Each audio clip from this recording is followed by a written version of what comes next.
Magandang umaga po sa inyong lahat guys. Napakaaga pa lang may impormasyon na ang nasagap ang ating kaibigan ngayon. Nakakalungkot pa nito guys. Hindi din po ito pakay namin na ito ay takutin kayo. Nais lang po ng ating kaibigan na ipanalangin ulit dahil po meron po silang nakita na naman po na hindi maganda dito sa ating bansa kaibigan. Sabi ng ating kaibigan, sana daw hindi kayo magsawa guys, dahil po lindol na naman po ang nakikita po nila. Kung sino man po yung mga lugar dyan na mga tinatamaan ng pagyanig ng mga lindol, ano po ba talaga kaibigan ang nakita po nyo dito? Kung may mga pagyanig sa mga lugar, hindi daw ito magandang epekto guys. Mas lalo po daw maging masama ito pagdating po ng malakas na lindol, dahil yung fault line hindi na maganda po ang kanyang hugis ngayon kaibigan. Ano po ba ang nakikita nyo dito? Posibleng mayroon pong susunod dito na malakas. Diyos ko po, oh my God guys, mag-ingat kayo mayroon pong susunod talaga dito guys. Grabe tao nararamdaman po sa ibang lugar na pagyanig ng paglindol. Hindi maganda ang epekto niya, sabi ng ating kaibigan ngayon, kaya naparito siya at napakaaga po niyang magpapaabot nito. Hindi po namin intention po ito guys na takutin kayo kaibigan.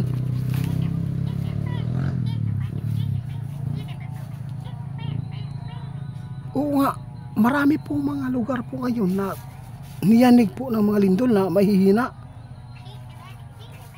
Masamang epekto pala ito guys, sabi ng ating kaibigan.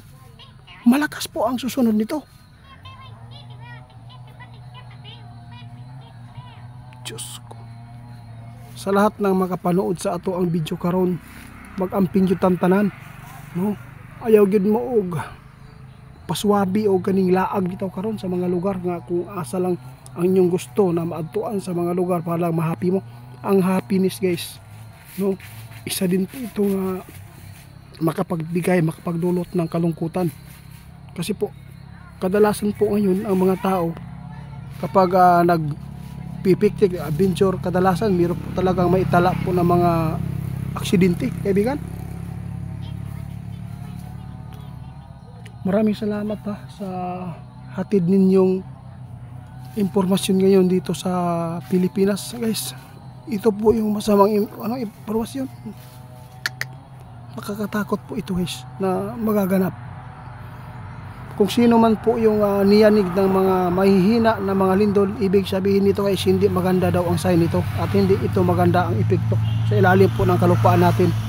Dahil po meron pong susunod dito na mas malakas ito, aabot po ng 7 o 6.8. Ang delikado lang dito pag tumama ito sa maraming mga kabahayan, yung malalaki mga building, ito po yung pinakamalaki. Di ba natapos na po yung sunog na hinulaan po ni kaibigan? Meron pa? Meron pa rin guys, hindi pa rin yung sunog guys kito. Meron pa rin sunog na masasagupa pa ngayon na mas malala din. Kaya nakakatakot po ito ngayon guys na ipinapaabot ng ating mga kaibigan, ngunit wala tayong magagawa kung ito man po ay paniningil ng kalikasan sa tao dahil po sa kanilang ginagawa. Kaibigan, di ba? Sa tingin po ninyo kaibigan, isa na po ba dito ang Mindanao na tatamaan ng malakas-lakas po na lindol? Ang Mindanao po daw guys, sa totoo lang, isa na po dito na makaranas po ng lindol. Pero hindi naman po tulad sa ibang lugar tulad po ng Manila o Cebu, ang pinaka malaking mapipinsala. Iba po dito kasi hindi naman po matataas ang mga building dito kaibigan, di ba?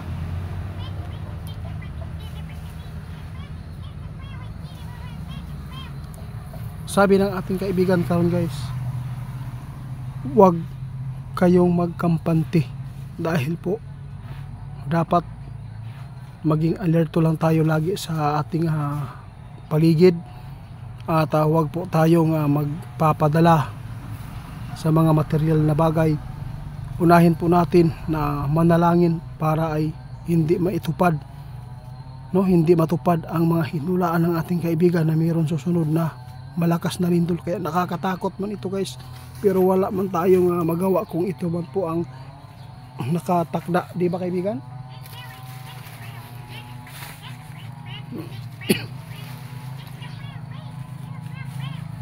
Kaya nalulungkot po sila guys kapag mayroon po sila nakikita ng mga tao na didisgrasya sa kadalanan bitaw, ng mga disgrasya sa kalsada. Iba po ngayon guys, ang dami na pong mga tao na napapahamak sa kalsada, banggaan, no? Kaya mag-ingat po kayo lagi, wag po tayong magmamadali sa pag-uwi. Dapat po ay safety po tayo. Alam po natin na mas maganda ang dahan-dahan po mag-drive, ha. Sabi ng ating kaibigan, hindi lang po ang mga lindol ang ating dapat paghandaan, kundi pati na po ang ating pag-drive, dahil napakarami na po mga aksidente na nababalita ngayon sa social media, no? Mag-ingat kayo. Sana po mai-share po ninyo itong video, dahil po isa na po dito kayo ang makatulong, dahil po ay meron po talaga nga susunod dito na malakas na lindol guys. Dahil po impormasyon ni kaibigan guys, walang hindi nangyari, kadalasan guys nangyayari po talaga agad.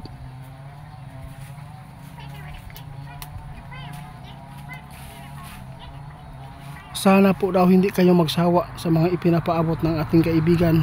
Abangan po ninyo guys, babalik po tayo sa eksplorasyon pagkatapos na po ng ating mission dito sa bahay. Pagkatapos na po malipatan na po namin dito, makapokus po tayo dito sa pagtulong sa mga tao na sinasalakay po ng mga aswang kaibigan. Tandaan po daw ninyo ang mga ipinapaabot ng ating kaibigan, no? Kung hindi man daw na magaganap, ibig sabihin yan nadala, no? Nasumpa sa pamamagitan ng pagdarasal ng mga tao ngayon na nakapanood sa atin. Tandaan nyo guys, masama ang ating panahon ngayon. Impormasyon ni kaibigan na hindi po maganda ang epekto ng pagyanig po ng mga lindol na mahihina, dahil po ang susunod daw dire malakas yun daw ang lindol guys. Sana po hindi ito tumama sa mga part po ng Manila, Cebu, sa Mindanao, no? Balag tamaan ato ang mga lugar kana lang po, kanang walay mga balay. Sana po ipagdasal po. Sana po daw guys, no, ang mata ng lindol doon po tatama sa mga lugar na mga kakahuyan lang, hindi po doon sa kabahayan. Panalangin po natin guys.